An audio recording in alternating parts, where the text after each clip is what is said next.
खुलुमबाय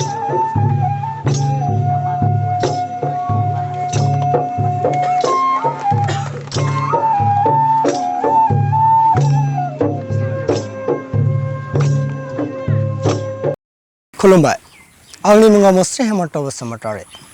Gangaram hospital new दिल्लीनि फोस्रावनाय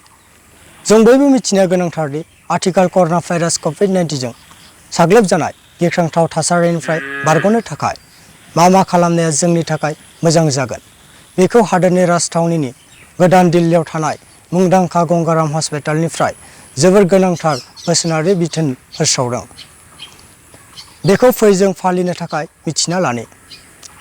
सेयाव दं गोजानाव बेरायदिंनायखौ 2 बोसोरनि थाखाय दोनथ'दो नैयाव दं बायजोनि खाजा जानायखौ बोसोरसेनि थाखाय दोनथ'दो थामाव दं गोनांथि गैयै हाबा एबा जुलि आरो रोखोमसे बेबायदि फोरबोआव दाथां ब्रैयाव दं गोनांथि गैयै हानजा दावबायनाय दाला बायाव दं दावराव दावसि जानाय जायगायाव खमैब्लाबो बोसोरसे दाथां द'आव दं समाजारि जानथाय गोजान थानायखौ आबुङै फालि स्निआव दं गुजुनाय मानसिनिफ्राय गोजानाव था दाइनआव दं खुगायाव मोखाङाव मास्क गाननानै था गुआव दं बे सोलिफुबाय थानाय सप्तायाव जोबोर सांग्राङै था जिआव दं नोंनि सोरगिदिं जायखिजाया खाजि एबा खाजा जयै दाजाहो जिसेआव दं ना बेदर गैयै आदार बानाय जिनैआव दं दावराव दावसि जायगा सावथुन दिन्थिसालि हाथाय बाजार पार्टी बेफोरबायदिखौ एरायनानै सोलि जिथामाव दं इमिउनिटिखौ बाराय जिब्रैआव दं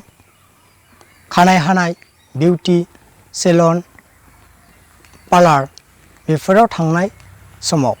जोबोर सांग्रां जा जिबायाव दं नोंथांनि गोनांथि गैयै जुथुमखौ एरायनानै सोलि आरो जेब्लाबो गोजान थानाय गोसो ला जिद'आव दं कर'ना भाइरास सन्देरनाया जोबनायाव माब्लाबाबो गैया थाबैनो जोबनाय नङा जिस्निआव दं बेल आस्थाम खरि बेफोरखौ बायजोआव दागानलां समखौ नोंनि मबाइलावनो मोनो रुमाल दाला सेनिटाइजार एन्ड टिसु पेपार ला जिगुआव दं जुथा सेन्देल बेफोरखौ न' सिङाव दासो बायजोआव दोन नैजिआव दं नोंनि आखाइ आथिं साखोन सिखोनै लाखि नैजिआव दं नों जेब्ला सन्देह गोनां बेरामि मानसिनि खाथियाव थानाय बायदि मोनदाङो अब्ला दै गुदुंजों दुगै लकडाउन थाब्लाबो एबा थायाब्लाबो 6 दाननिफ्राय 12 दानसिम बे बोसोन बिथोनखौ फालि एसेनोसै गोजोन्थों अनेक BBC